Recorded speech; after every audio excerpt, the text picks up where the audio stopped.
Peace, family. Chauncey, aka Karima, great man of God Media, right back at you again with another GMOGmedia spotlight. All right, family.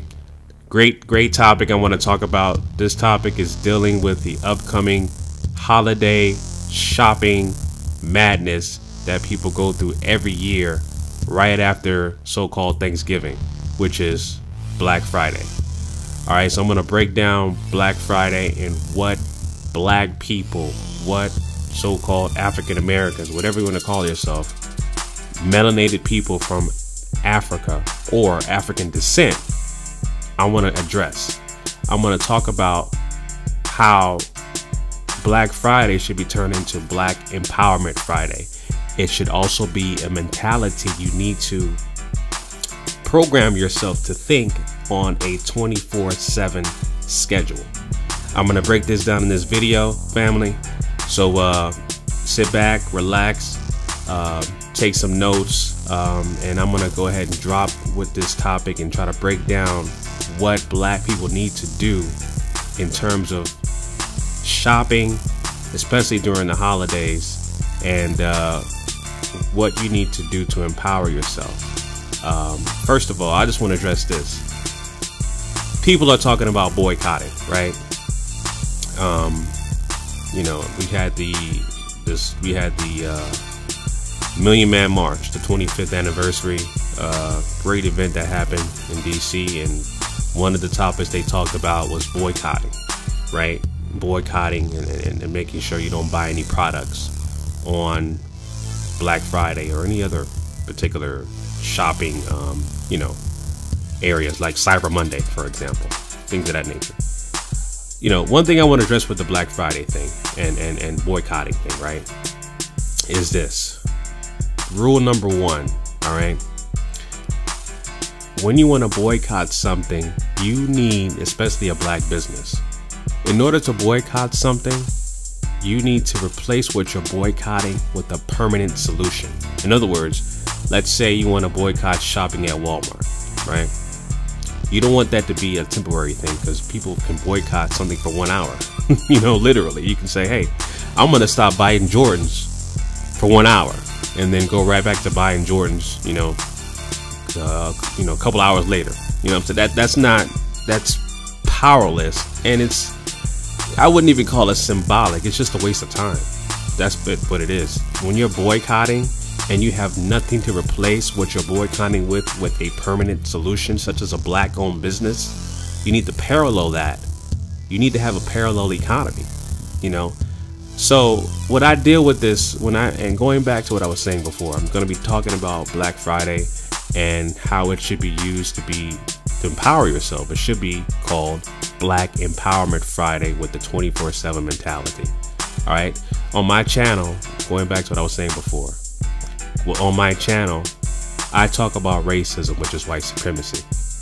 All right.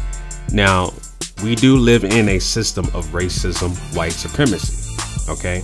And racism, white supremacy is the most powerful system on this planet. Okay.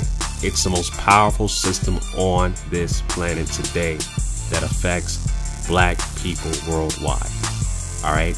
And the system is so powerful, it controls all 9 areas of activities. All right. And I'm dealing with the concepts and ideologies of people like Neely Fuller and Dr. Francis Cress Welsing. But the 9 areas of activity that racism, white supremacy rules over is economics, education, entertainment, labor, law, politics, religion, sex, and war. All right. So, like I said, we're dealing with racism, white supremacy, and we're going to be dealing with how we need to deal with Black Friday. Don't boycott anything unless you have a permanent solution for the thing that you're boycotting. All right. So,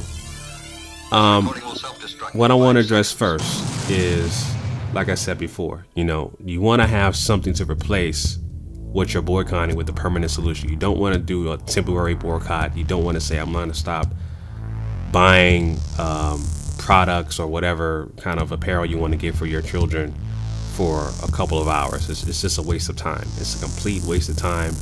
It's absolute powerless. Okay.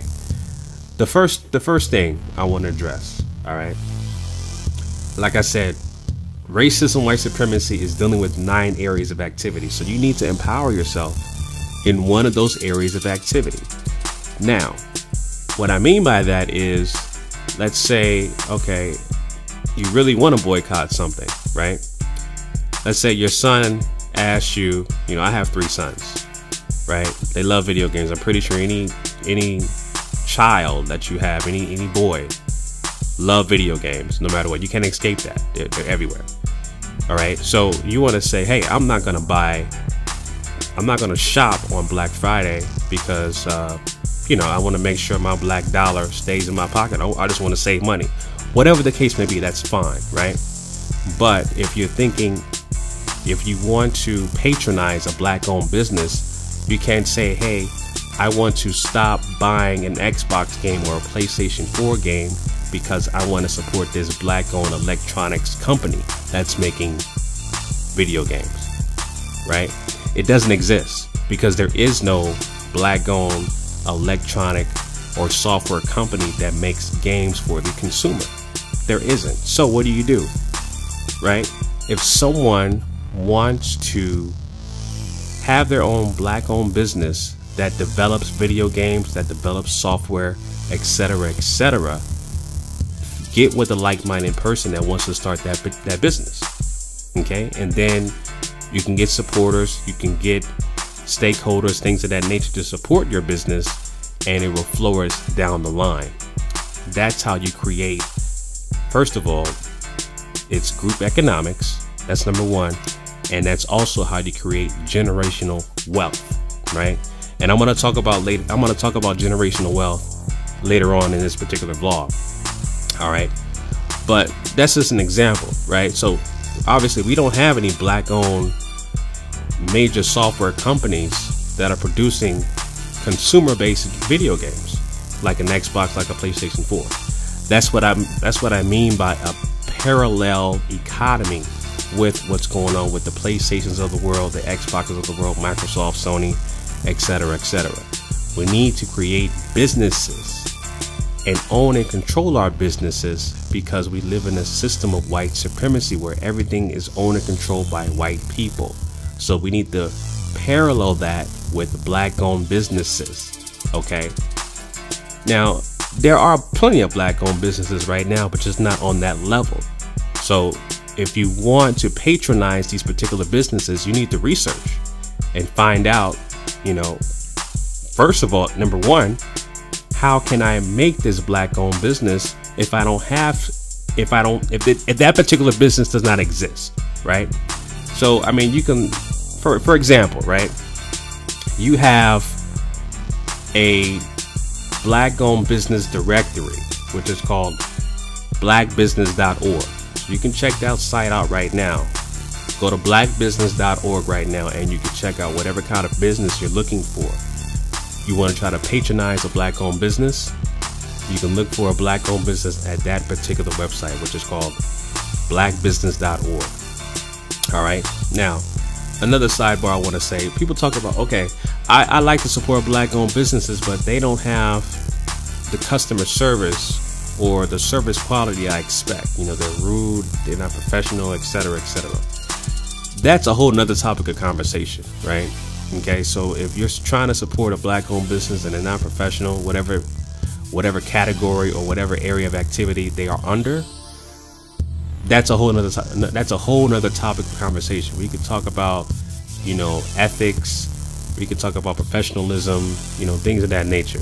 But number 1, you want to try to support a black-owned business, especially something that you never supported before. All right. So if they have a situation where you support them, but they're not professional or they're not as business orientated as you wanted them to, then, you know, that's on them, unfortunately. Try to find another black-owned business, such as the one you try to support, and see if that particular business is better.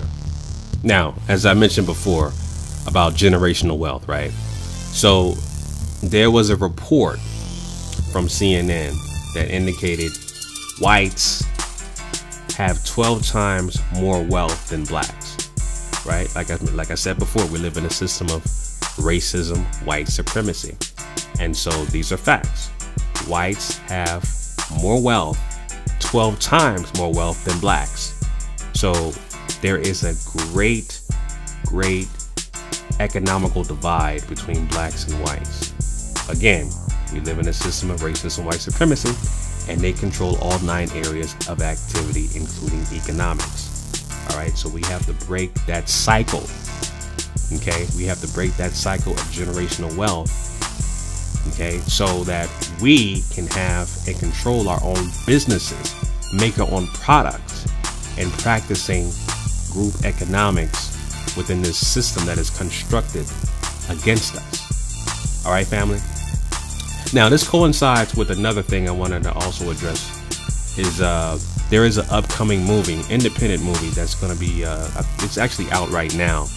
We need to support, which is called the film Black Friday. I'm going to play a trailer of this film, which coincides exactly what I'm talking about by Black Friday and changing Black Friday to Black empowerment and making sure that's a mentality you have 24/7. So here's a clip of the movie, the film Black Friday.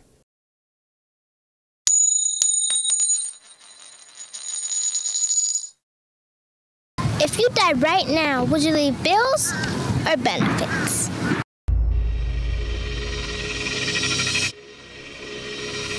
I'm going to leave behind benefits. Bills? Well, I'll leave both. Benefits and bills. Benefits. And bills. I leave shoes, jewelry. Got a little something saved. I got an insurance policy, but I got some bills too. That's a funny question.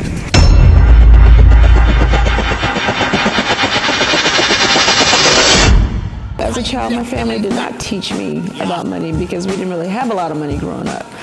So we didn't realize we were being tricked to be a consumer. Until this day, some of us are still consumers because we're still trying to be fresh. Louis Vuitton don't want black folks in their clothes. Gucci don't want black folks in their clothes. But we kill ourselves to go give the people that hate us the most our money. We're just kind of living and we're doing it and going on, but not really taking close inventory of what we're spending. And these kids running around the internet beating each other up for world star. You got all this other stuff they got to worry about that they don't sit down and say, this is $1, this is a quarter, this is a dime, this is a nickel. And that's what I think the issue is.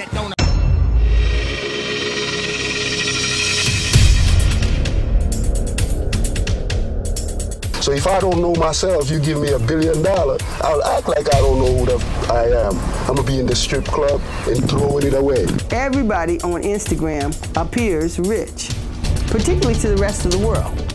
Black people, we are the single richest African community on the face of the globe. And it makes absolutely no sense that we have poverty. Living in America, I've witnessed very small portions of land and wealth be transferred from one generation to the next. With $1.1 trillion in buying power, what's prohibiting our team from pooling our talents and winning in society? We've been taught the wrong things about money. We've been taught that money is a result rather than what it really is a tool. And see, the problem is we get paid on Friday, get drunk on Saturday, go to church on Sunday, and then go back to work on Monday. What can we do to ensure that we're leaving a legacy for our children? Make sure that you are surrounding yourself with people that have the information and the knowledge of what you need in order to grow to the next level and to take your financial literacy to the next level. We need to make sure that you do have something so your children don't have to start at ground zero again when you pass away, or even negative from having to put you in the ground. That's right.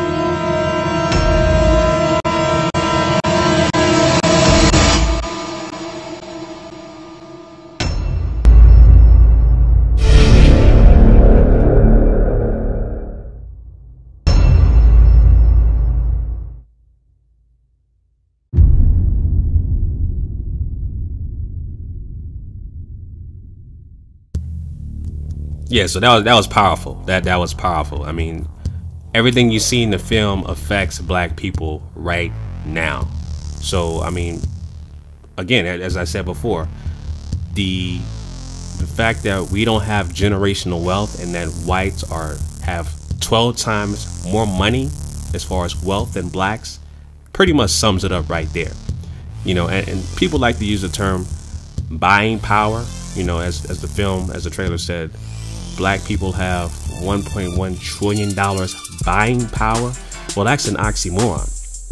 Okay, you can't have power if you're a consumer unless you own something, unless you own and control something. Spending is powerless. It's pretty much powerless, especially if you don't use it to your advantage. So when blacks have $1.1 trillion of buying power, it's not power at all. It's just basically spending. That's all it is, because the spending is going to white-owned businesses. It's not going to our own communities. It's not going to black-owned businesses. It's not going to our children's education for homeschooling.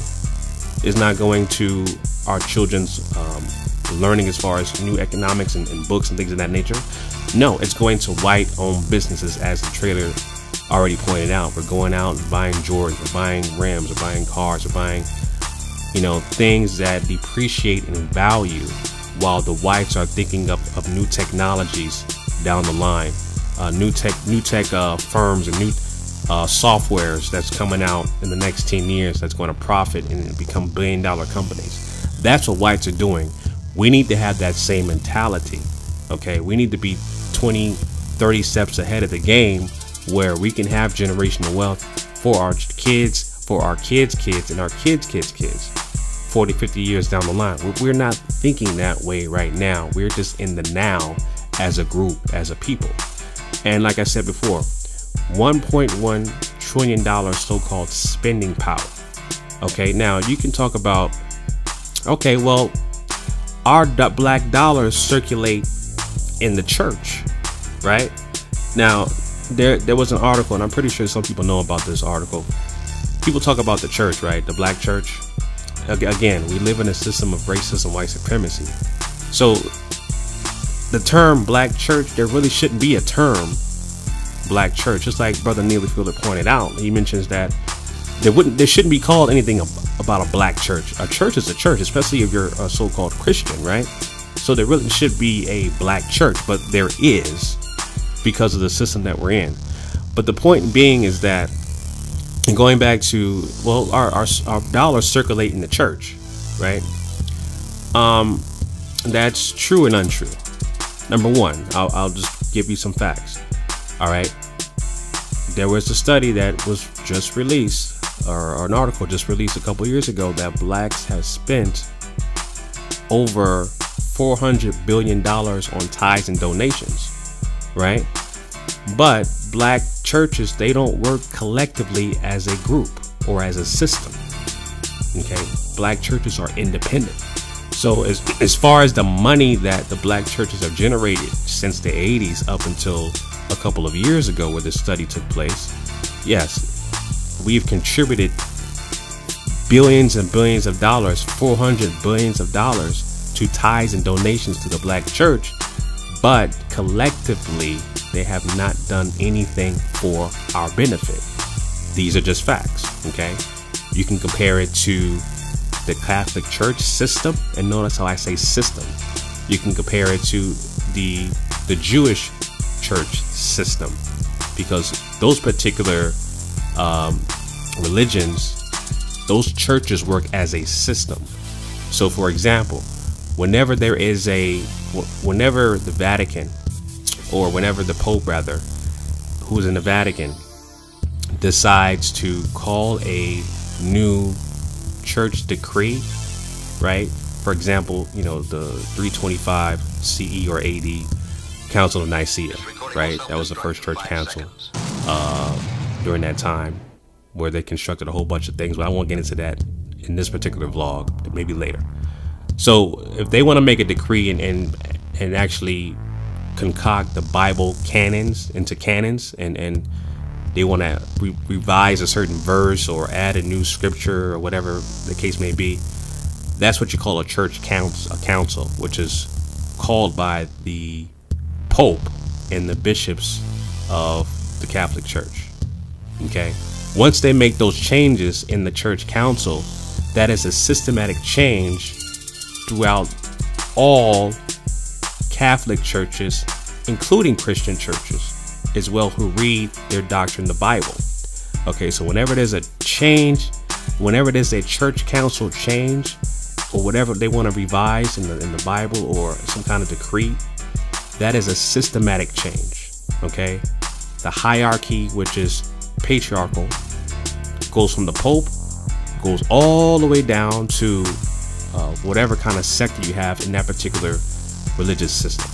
All right, so that's what I mean by system, because it's a systematic change within that particular religion, which is Catholicism. All right, and the same thing with Judaism as well. I can talk about that in a whole nother video, but that's my point. So there are systematic changes in those particular religions, Catholicism and Judaism, but not the black church. There isn't a systematic change for anything.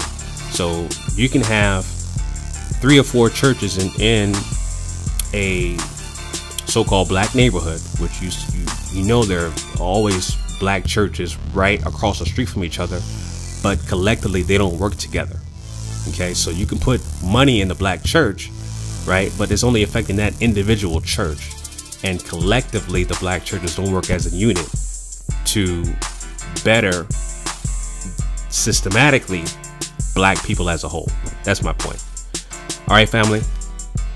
Now I mentioned technology earlier, and you know, technology is the now and the future, and that's another thing that black people need to empower themselves in and learning, as far as anything technology rise, because that's what your kids are dealing with: video games, smartphones, iPads, you know, notebooks, things of that nature. They are the now and the future. So our kids are communicating with these devices, and we really don't have a choice but to communicate with them, because we need to understand what they're dealing with. So it's important, it's imperative for you need to know and understand technology and how technology works. Now, if you're listening to this, and if you're 18 years or younger listening to this vlog, it's important not for you to understand how technology works, but how to own and control your own business if you're interested in that particular field.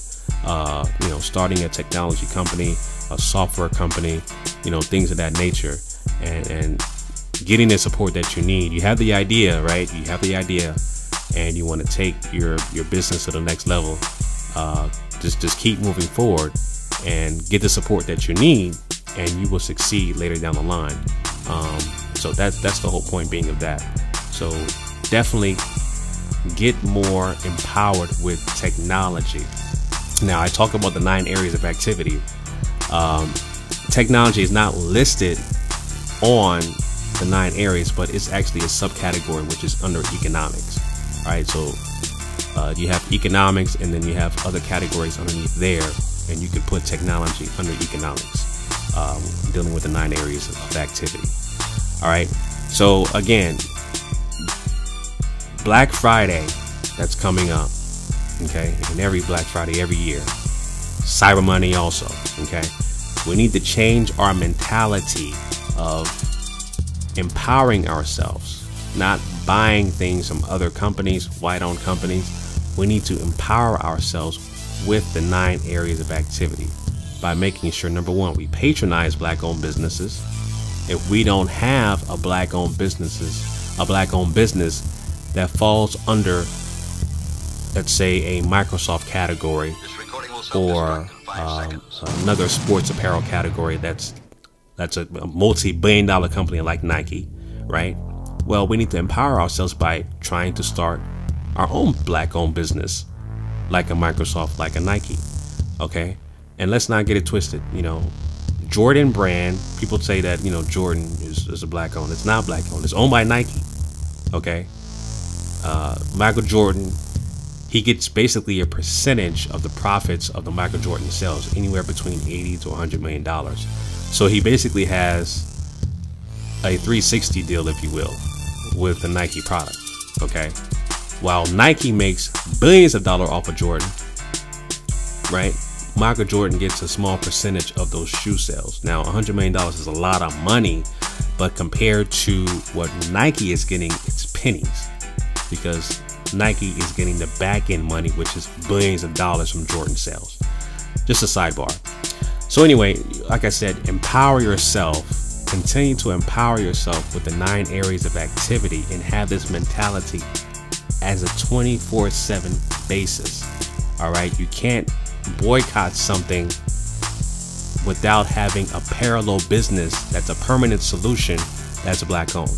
Okay, you can't boycott Walmart if there isn't a black owned Walmart or a black owned like Walmart store in your local neighborhood. You can't boycott a gas station where you get your gas from if you go to work if there is no black owned gas station and a black owned oil refinery company.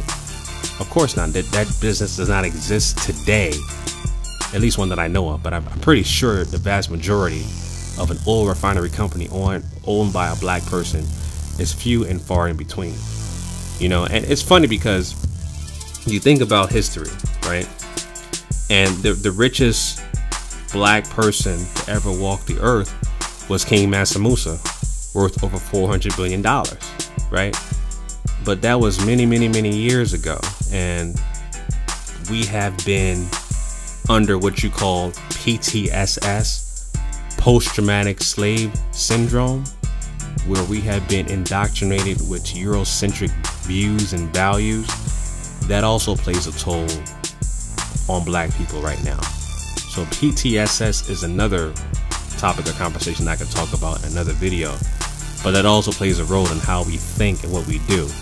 You know, some people just rather just go ahead knowingly support a white-owned business, right? And they subconsciously support that white-owned business, but they know that there is a black-owned business just like that white-owned business that sells the same product, but they'd rather support the white-owned business because it's a name. And I've been guilty of that too. You know, people are caught up in names, European-owned companies with brand names, and you know, that's what black people do because we have been indoctrinated with that Eurocentric value system. Because again, we live in a system of racism, which is white supremacy, and they rule all 9 areas of activity. All right.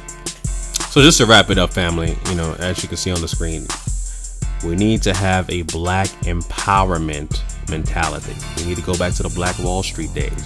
Okay. But we can't have that particular Black Wall Street or black empowerment mentality until we attack all 9 areas of activity. We need to empower ourselves with all 9 areas of activity, as I mentioned to you earlier before in the video. You know, the 9 areas of activity are economics, education, entertainment, labor, law, politics, religion, sex, and war. All right. So we need to empower ourselves with all areas of activity. Like I said, patronize black-owned businesses from these areas of activity. If none of these particular businesses exist in one of these categories, then we got to think about having our black-owned businesses under, you know, something about politics. If there's no black-owned business that's dealing with politics, create a parallel business like the white-owned business, etc., etc. That's what we need to focus on first, you know. And also, when you patronize your black-owned business, that means your dollar circulates in your community. You're helping each other out by circulating your dollar, doing cooperative economics, which is one of the practices in Kwanzaa, which is called Ojima. Okay, cooperative economics or group economics. This is another practice that you would use in Kwanzaa. Okay, so you're doing that. By patronizing a black-owned business, you're practicing cooperative economics, which is Ojima, and that's how you start creating generational wealth. All right. So the black empowerment mentality movement is not just one day, just like Black Friday. It's not on Mondays like Cyber Monday. It's going to be a 24/7 mentality. It's basically a lifestyle change. It really is, but it starts mentally. You have to train yourself to start thinking that way, to start empowering yourself by making sure the first thing you do is patronize a black business. That's number one. and it has to be on one of the areas of activities. All right. And if that business does not exist, do your best to do the research of how to start your own, or point someone to the right direction of starting their own. Now, some people may not want to start their own business, right? But they can at least have an idea of how to help someone start a Black-owned business, or maybe support someone who wants to start their own Black-owned business that's like-minded, like another person. All right. So a lot of people really don't want to be entrepreneurs, which is fine. They rather be workers, but you need to have a consumer mentality to support and patronize Black-owned businesses. All right, family. So that kind of wraps it up for the video. I just wanted to make sure that, Black people, you can't boycott something without a parallel economy with that particular business. It's just not going to work. So make sure you share, like, and subscribe to the channel, GMOGMediaTV. Like I said, I'm going to be bringing in heavy topics each week. I'm going to make sure I'm consistent so the word gets out, and that, I'm just basically trying to do my part in first of all, talking about counter racism, talking about racism, white supremacy, and things we can do to eradicate this particular system that we're in, and provide solutions on how to resolve and ultimately replace the system of racism, white supremacy with the system of justice. All right. So that's the ultimate goal, family. Like I said, make sure you like, comment, subscribe to GMOGMediaTV. Leave a comment down below, and I'm going to remain consistent with bringing you topics that are going to help replace the system of racism, white supremacy with a system of justice. All right, family. Chauncey, aka Karima, GMOG Media, signing out. Peace.